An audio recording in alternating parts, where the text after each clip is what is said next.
नमस्कार दोस्तों। पिछले वीडियो में हमने कक्षा 6 के सामाजिक विज्ञान का पाठ नंबर 3 है वो आधा हमने पढ़ लिया था। अब कक्षा 6 के पाठ नंबर 3 का जो पार्ट 2 है वो ये वीडियो है। अब हम जो शेष बचा हुआ पार्ट है वो अब भी कंप्लीट कर लेंगे। तो शुरुआत करते हैं। विश्व का पहला उपग्रह है वो 1957 में स्पुतनिक 1 तत्कालीन सोवियत संघ द्वारा अंतरिक्ष में रॉकेट के द्वारा पहुंचाया गया था। वेरी इंपॉर्टेंट है।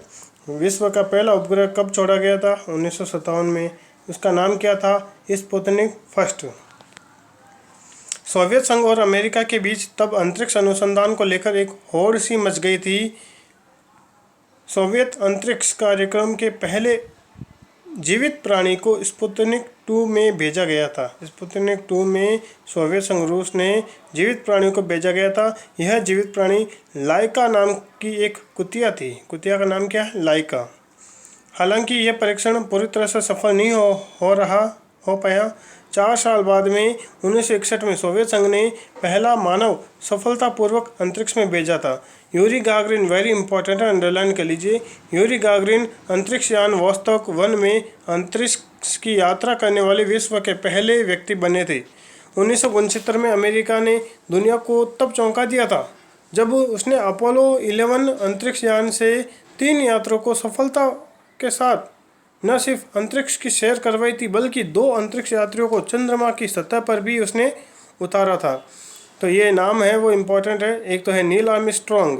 तो नील आर्मस्ट्रॉन्ग विश्व के पहले व्यक्ति बने जिसने चंद्रमा की सतह पर कदम रखा था। ये बात है। फिर आगे देखते हैं। भारत में सबसे पहले सन 1984 में अंतरिक्ष में यात्रा करने का गौरव भारतीय वायुसेना के राकेश शर्मा को मिला।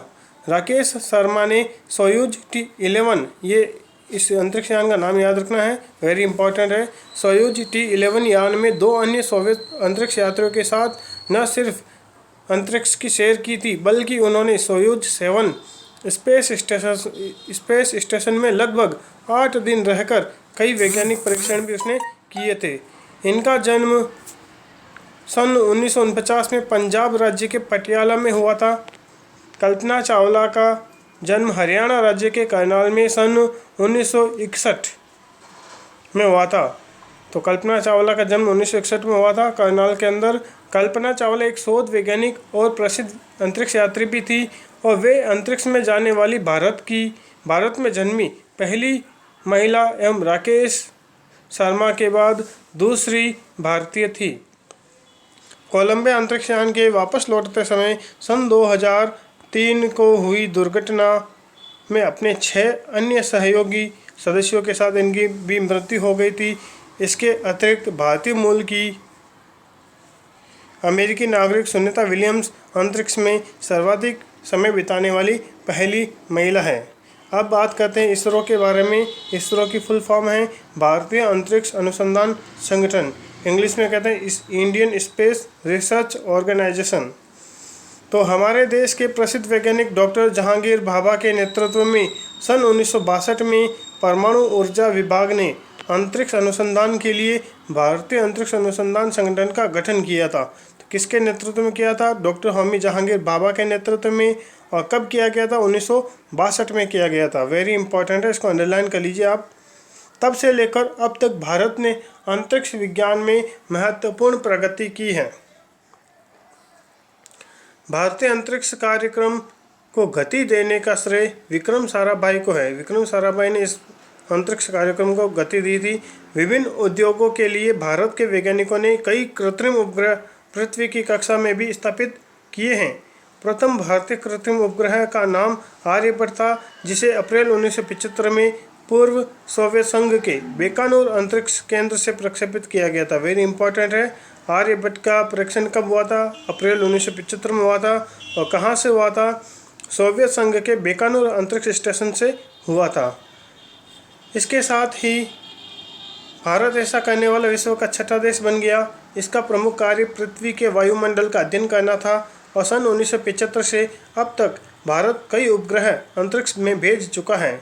इनमें प्रमुख के नाम जैसे भास्कर, एप्पल, इनसेट, रोहिणी, IRS, एडुसेट, एडुसेट ध्यान रखना शिक्षा के लिए है ये, Himsat, Cartosat, resource sat, ocean sat, GSAT, Chandrayaan, Mangalyaan आदि इतने सारे उपग्रहों का परीक्षण भारत ने कर दिया है। इन उपग्रहों की सहायता से दूर संचार, प्रसारण, मौसम, जलवायु, सुदूर संवेदन, मानचित्रण, संसाधन, आकलन, सूखा, बाढ़ और तूफान संबंधी पूर्वानुमान, रक्षा संबंधी गतिविधियां और कई अन्य सार्वजनिक और राष्ट्र उपयोगी कार्यों का सुचारू रूप से संभव होने लगा है। मतलब इनका संपादन है वो सुचारू रूप से होने लग गया है।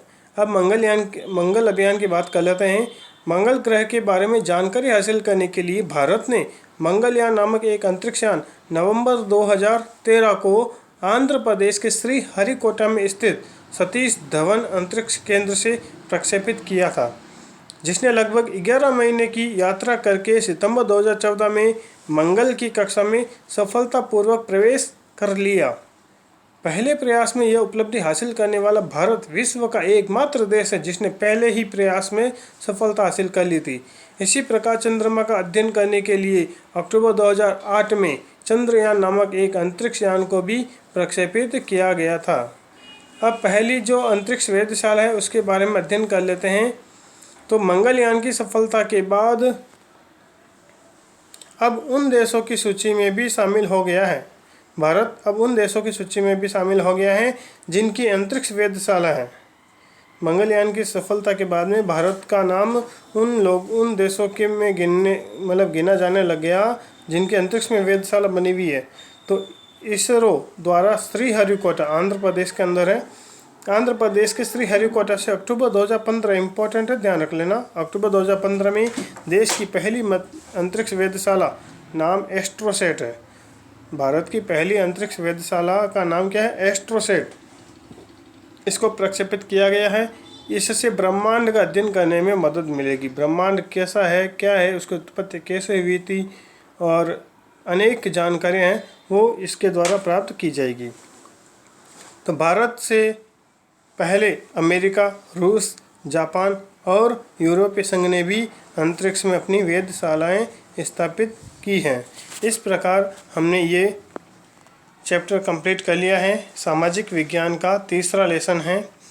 तो आपसे एक अनुरोध करता हूँ, जो कैंडिडेट्स रीट की तैयारी कर रहे हैं, जिन्होंने रीट का फॉर्म भरा है या अब भरेंगे, उनके लिए विशेष सूचना है कि अगर वो ये वीडियो देखेंगे तो उनके लिए बहुत फ़ायदेमंद रहेगा, क्योंकि जो एसएस के स्टूडेंट हैं उनमें जो सवाल है सामाजिक के, वो लगभग कक्षा 6 से लेकर कक्षा 10 तक जो माध्यमिक शिक्षा बोर्ड की किताबें हैं उन्हीं में से सवाल ज़्यादातर पूछे जाते हैं। तो कक्षा 6 से लेकर 10 तक मैं आपको वीडियो बना के उपलब्ध कराता रहूँगा। और आपसे एक निवेदन है कि आप मेरे वीडियो को शेयर ज़रूर करें और कमेंट ज़रूर करें। कुछ कमी हो तो ज़रूर बताएं। मैं चाहता हूं कि आप मेरे वीडियो को एक पाठक के तौर पर नहीं बल्कि एक आलोचक के तौर पे इसको देखें। कुछ कमी हो तो आप मुझे कमेंट में लिख कर बताएं ताकि मैं इसमें और अधिक सुधार कर सकूं।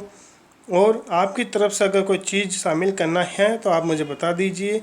और एक बात है कि आपके लाइक और कमेंट से मुझे बहुत ज़्यादा प्रोत्साहन मिलता है, मैं बहुत ज़्यादा मोटिवेट होता हूँ और मेरी मेहनत का फल मुझे मिलता है। अगर आप वीडियो को ज़्यादा से ज़्यादा शेयर करेंगे तो मैं और डबल मेहनत करने की कोशिश करूँगा और वीडियो को अच्छे से अच्छा एक्सप्लेन करने की भी कोशिश करूँगा। इसी के साथ आपने मेरा वीडियो देखा है, इसके लिए आपका बहुत बहुत धन्यवाद। जय हिंद, जय भारत।